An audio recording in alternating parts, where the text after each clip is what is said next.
Hand clap to the masses, guys. That was a powerful. Hand clap to the masses right there, guys. That was a good one right there. No doubt about it. But we are back again for another Mystelics Reacts video right there on the same Mystelics Reacts channel, guys. And of course, a Mystelics family actually sent me this one. And of course, it's kind of similar to that of the one yesterday. But of course, this one is another one. I think it's vital of the information that is being shared. Of course, you guys gotta get a snippet of that vibrations. That link, of course, will be in the description below if you want to go check out the full thing. But without further ado, guys, the round of applause goes out to each and every one of you guys who tuned into yet another Mystelics reaction video. So let us get into it right there.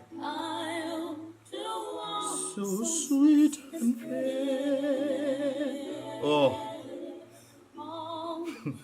They wasn't playing with that one, huh?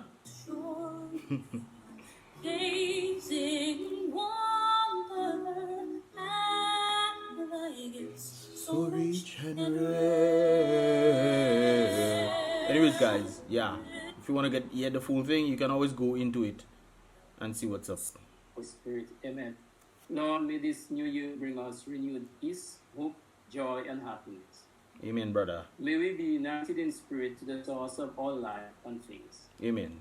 Kenzie, John Elu Charles, David Edwards. Guys, let's get into the nitty-gritty. Let's get into the real thing. Of course, NJAM is very important to Dominica as a group, an organization that will coordinate. By the way, he's talking about the group that they're a part of, National Joint Action Movement, NJAM. Kind of sounds like MLAM, La Jam. What is it? La Jam, MLAJA. Yeah. Anyways, yeah. Work that needs to be done to unite our people to focus on themselves and the good of our country. Definitely. And to empower themselves. In fact, our theme for today is so appropriate, which speaks about advocacy. Let me just get it. So I'm thinking this is some new thing that they're starting. Advocacy, right.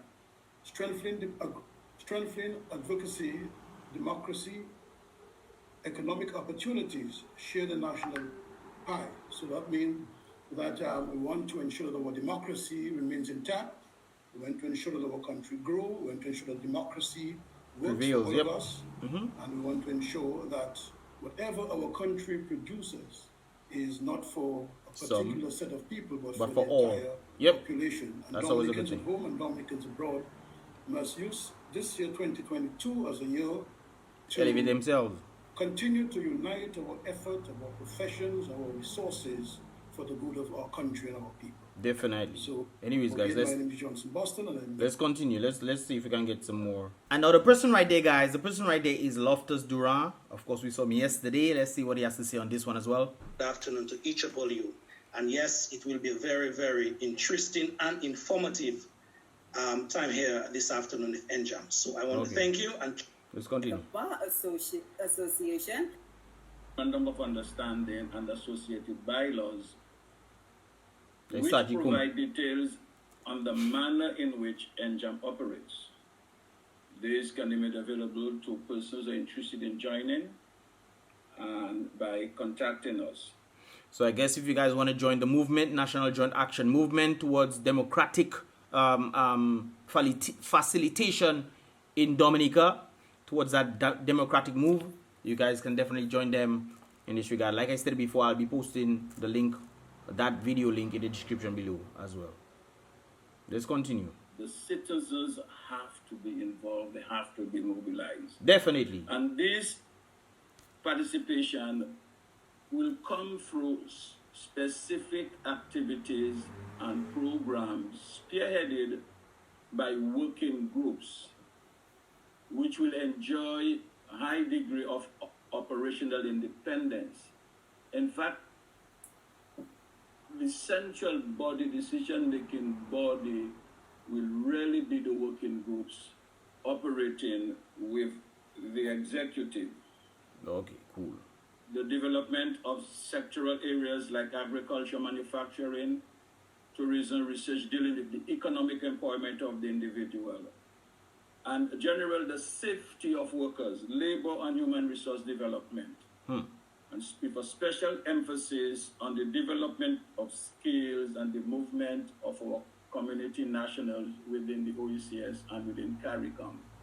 And there was a time when Dominica was very proud of its skilled persons, its craftsmen. Yep. So that's very, very important to us. I've heard of that very thing that he's saying right there. I've heard of Dominicans who going out overseas to help other islands in facilitating even in medicine as well. So and then look at the state that we are in now, and people want to say we're actually getting better. No, Dominica's not getting better, guys. It seems like the other countries are elevating, and Dominica is just getting worse.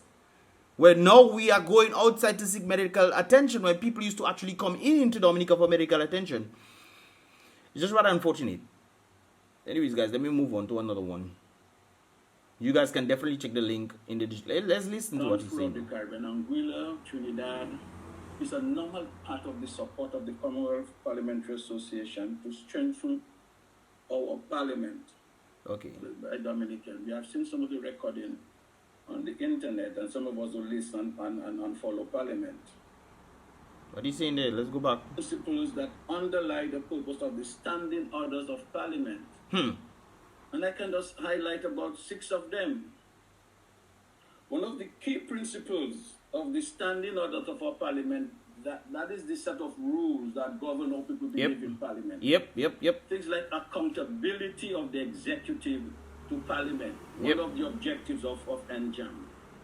The right of each member in Parliament to speak freely, another objective of NJAM. The recognition of the rights of the opposition in the face of the executive, another objective of NJAM. Equality of the status of every member in Parliament. So guys, from my understanding of this, it seems like they're talking about getting the citizens together so that they can actually start doing something, especially if the government or people at the top who are taking advantage of the people at the bottom who are in the minority, not necessarily at the bottom, but those who are in minority, because they tend to have the majority. They just constantly do things, especially when we think of the Mr. Speaker of the House, who I think is we know how he got there. But I know it's definitely not through education at all. That's why he got there. He something is wrong with. He wasn't like this before. No, he wasn't like this before.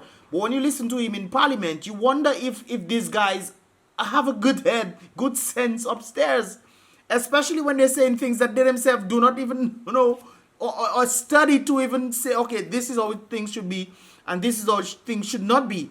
They're pretty much just going off the whim of what they feel, and when their team, which is the red team, the Mr. Speaker of the House, is a red team guy, when one of their team members is saying whatever they want, he's then agreeing with them, or not saying, oh no, this is not how it should be, this is how it should be. He just agreed with them, and it doesn't make any sense at all. I remember doing a reaction on that, and you'd swear that these people, something wrong with this guy's brain, man. No member is greater than the other in Parliament, because they are all members of Parliament. Another concern of NJAM, upholding the dignity and decorum of Parliament. The question of behaving properly. Yep. We highlighted the standards of correctness in behavior and speech. Another objective of NJAM. We just want away from it. And it'll be interesting to see how they're going to be doing this. Will they be at Parliament themselves? I mean, I think they're saying that the citizens are coming together to represent the citizens, because apparently the people in positions are not representing the citizens properly. So I think they're saying that the citizens should then take thing. But then again, it's still bribery and treating that brought some people into positions. So supremacy of the Constitution. Let's continue, guys. There's more. You can always check out what how we take the situation under control. You guys can always check out the full video in the description below. Have been displaced. Let's go back. Listening. Are satisfied with the state of affairs in Dominica today. Let's go back. Along with the condemn, he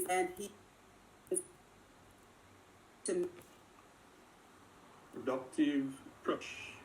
All those on the panel and yourself, and all those who are within the reach of our voices this evening. A productive, prosperous, soon. Continue. If we were in person, I would maybe have asked a show of hands and asked the following question. How many of the people who are listening are satisfied with the state of affairs in Dominica today? That's a good question right there, guys. as it relates to the economy, social, cultural, and political environment in the country. Well, guys, how many of you guys leave your thoughts in the comment box below. How many of you guys, with a show of hands, agree that things are going well? Not a show of hands, but you say you agree or you disagree in the comment box below, right there. Let me see if you guys agree things are going well in Dominica's economy.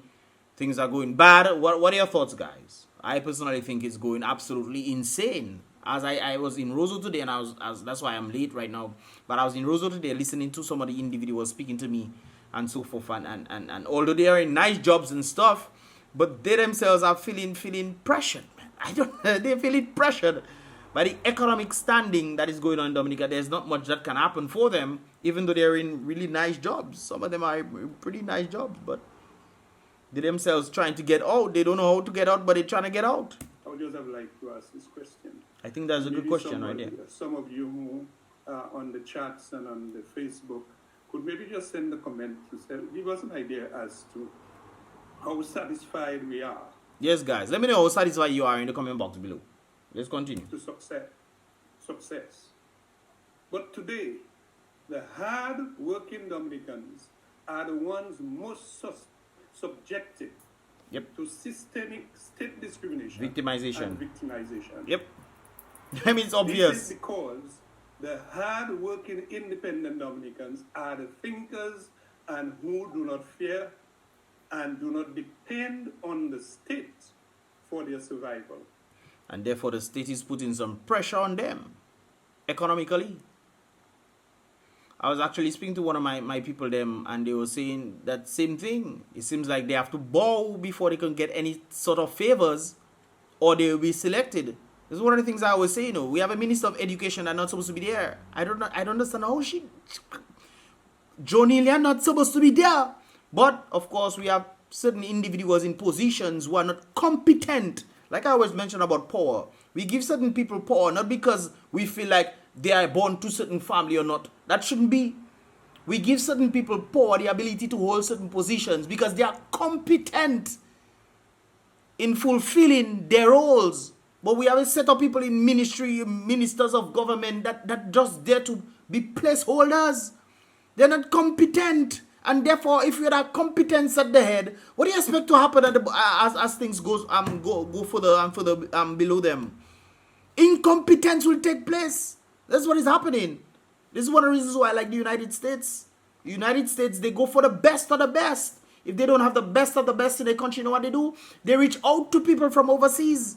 And they bring them into United States, give them citizenship, whatever. And the competent people then doing the work and help to elevate the United States economy. We have a lot of that, but instead we're having brain drain taking place in Dominica because people are constantly being dwindled down by the economy. Anyways, guys, let me continue. You guys can further listen to what he has to say right there. This thing is a long thing. Let's see what Kent Vital have to say. I've heard that name before. And of course, in the last few years, they have been the CBI. And we know that it's not properly managed, but then it has allowed some construction activity. But I'm saying that these are the things that we've had to rely on. The agricultural sector has been weak, the tourism sector has been taken off. Of course, with the CBI, we see some hope, but again, a lot of mismanagement. Yep. A lot of management in the interest of a few. And there's no accountability to know how much money is coming in. And if there's like $1 billion coming in every year, brothers and sisters, we only get like a minute amount. This is why they talk about the 10% to 90 ratio. 90% stays quiet, 10% comes back to the country. That is not how things should be. There should be accountability factor. There should be an accountability situation going on in Dominica. Where, okay, this money was spent. Okay, this is how much money Dominica has created from the CBI program, however you want to do it. And then you can say, okay, these monies can be allocated in Dominica to fix schools, to fix roads, to fix number of things, to build our own international airport. Magwesa, I wonder if we have to be taking, I don't know if that is what the article I read was true, but apparently the article said we're borrowing $300 million from China to build 3 projects. And one of them is the international airport. The other day we had to give $1 billion towards the international airport. I don't understand what's going on. So we're taking a set of loans for what? Just to put more debts on the people and the people them have to pay it? I don't understand. Anyways, guys, let's continue. And we know that things got a lot worse with Maria. True. And we know that the COVID-19 pandemic has made things even worse. Relatively speaking. Because if the media didn't just blow this thing whole to the portion and information was being shared properly, then proper measures could have been taken place. True or false? Let me know. If you think it's like, give this video a thumbs up. If you think that things could have been better if it was properly managed, give this video a thumbs up for me when it comes down to the Rona situation. But the truth be told, we did not have before then a foundation for prosperity. Nope. The truth be told, we did not have before them a foundation or a system that would have allowed us to effectively deal with those kinds of shocks. I wouldn't say that though. I wouldn't say not really. I would just think that the people who could have done or could have helped in this regard were disregarded. I think when it comes down to the economic standing, you have people like Gabriel Christian who wanted to help in the facilitation of bringing factories to Dominica so that Dominica can produce their own things to bring in money into Dominica. I think that would have actually helped when it comes down to the sustainability factor and thus allowing us to be able to better manage these kind of situations from happening. But if you don't have no growth factors working, then obviously we have to depend and then take loan from outside sources. Which means it's going to be putting a more strain on the people when the economy is not doing well, especially since the growth factors are not being used. Dai said it well. How could a place with land, soil, and water not be utilized, and it's CBI they're using to get things? We're rich in these kind of things there. Producing factories and all those kind of things that's supposed to come from that. How on earth we have water coming from Trinidad, Antigua, China, all kind of places where we have 365 rivers and even more? Because you know when it rains, the whole place is just one big river. The whole island is one big river. So, I mean, come on. Anyways, guys, let me continue right there with some of the other people. You guys can, like I said before, definitely get to see what the LC has to say. What is Tony Leblanc? The present situation of electoral reform. Electoral reform. We talked about that yesterday. Let the vehicle pass. The Joint Commission of CARICOM OAS and the Commonwealth Commission in September 2019 said electoral reform should ideally be a continuous process. Of course, it should. However, it is over 2 years since the last general election. History has now attested that there has not been any tangible commitment to electoral reform from either the current administrative arm of government or the Electoral Commission, as there has not been any necessary improvement to electoral environment. Nope. The fact that what has then been done? I heard they brought a partner in to do some. I think he's gonna be talking about that. Let's listen. 21 months since the holding of the 2019 general elections under disgraceful electoral circumstances. Disgraceful. A by-election was held in the Gambia Still the same thing without happened. one necessary electoral reform improvement is a continuation of the attempt to deal death blows to democracy. Yep. True democracy is the people having free and fair elections. If they are allowed to do that freely and fairly, then if the Labour Party comes back in, fine, no doubt. If the United Workers Party come in, fine, no doubt. If APP come back, fine, no doubt. If PAPI come in, no doubt. But it's free and fair. That's what the people want. But instead, they're not fixing the voters list. They have a set of corruption going on in all these systems. And that is what that making people, they're frustrating the people. And you don't have the right set of people in positions, so the corruption will take place. Or obviously there's corruption happening. In the face of all the reports and the recommendations for reform, the Electoral Commission claiming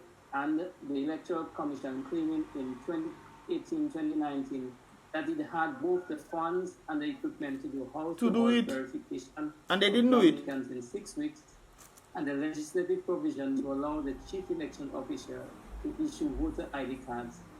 It is unacceptable that for the average size Gambia constituency of less than 3,000 voters, the Electoral Commission could not do a pilot reform initiative of house-to-house verification and issuing voter IDs in 3 months. Given that there is sufficient electoral legislation of best practice across the Caribbean to use as a template for Dominica, and let's take, for example, the Jamaican model, the process to start real irreversible electoral reform by the Electoral Commission and the administrative arm of government has taken far too long. When last did Dominica have electoral reform, guys? Let me know that in the comment box below, because apparently I don't know. I was was I even born when electoral reform took place? Some sort of electoral reform took place, or what? Guys, I tell you, boy. This is what the people of Dominica continue to gather and to take all possible steps to ensure that Dominica has no more parliamentary elections without appropriate electoral reform. That's how it should be. We call on all Dominicans to be vigilant and proactive to disallow another event of robbing the resident population of true democracy. True. The citizens should not allow it to happen. Simple. But instead, the citizens, boy, I tell you, boy, Grandbaby, boy, I tell you, boy, Grandbaby freaked me out there. Grandbaby had the ample opportunity. Instead, they let somebody from outside who has done absolutely nothing in his own community to come in and win the election. Some outsider. And none of them was the one who say, hey, let's make Vince come in. Somebody from Vegas that had to come and put somebody from St. Joe in Grandbaby to run for them. Bad election legislation and environment encourages and perpetuates governance. And just for court You breaking up. independence and composition to maintain partisan independence and impartiality. Anyways, guys, you get the point. Shared the live, but Yes, political fight, but there was unity and respect. And I'll give you two examples. When Labour was in power, there was a project that required 12 workers. There was communication between the leaders and the activists. I guess you're talking about the former Labour Party, not the present one. Within the community. And they agreed that 7 of these workers would come from the Labour supporters and members, and 5 would come from the Freedom Party. So that was back in the There was day. a change of government in 1980. Freedom Party became the government. And there was a project in Bells. And these are real stories. And there are people alive, you can check them. They needed about 20 employees. Again, there was communication between and consultation between the parties, and it was agreed, and something like going part 2. Labour, Kibano, Whitnam, Epifam, the Freedom, Kitapi, or Dozen, Nom Epifam. They shared the pie.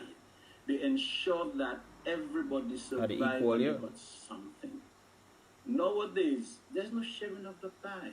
It's one said, if you're not for me, well, we don't know about you.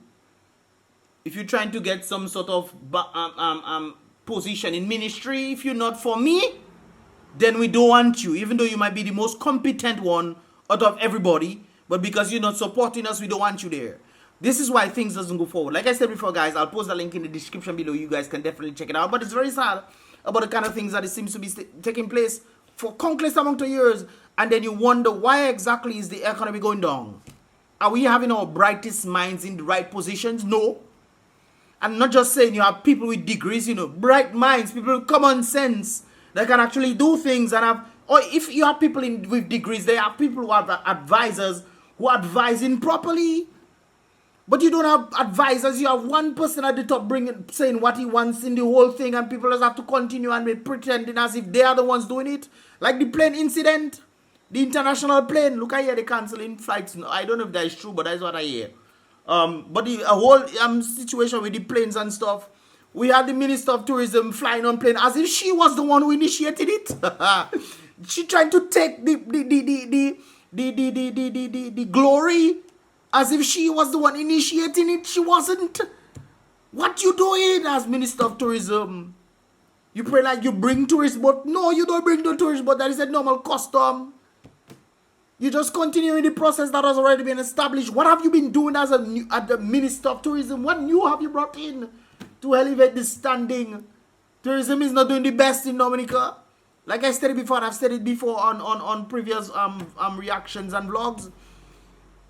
We always trying to go into something because we see other countries doing it. What about our own? We are agricultural basin and should be the agricultural basin of the Caribbean. What is agriculture in Dominica? Non-existent.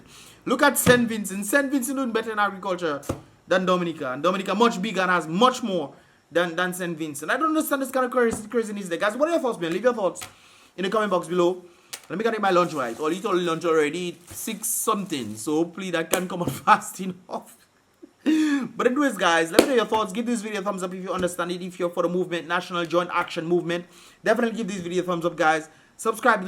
Don't forget to turn on the post notification when you subscribe. And I'll see you guys in the next reaction video. Boom, bang.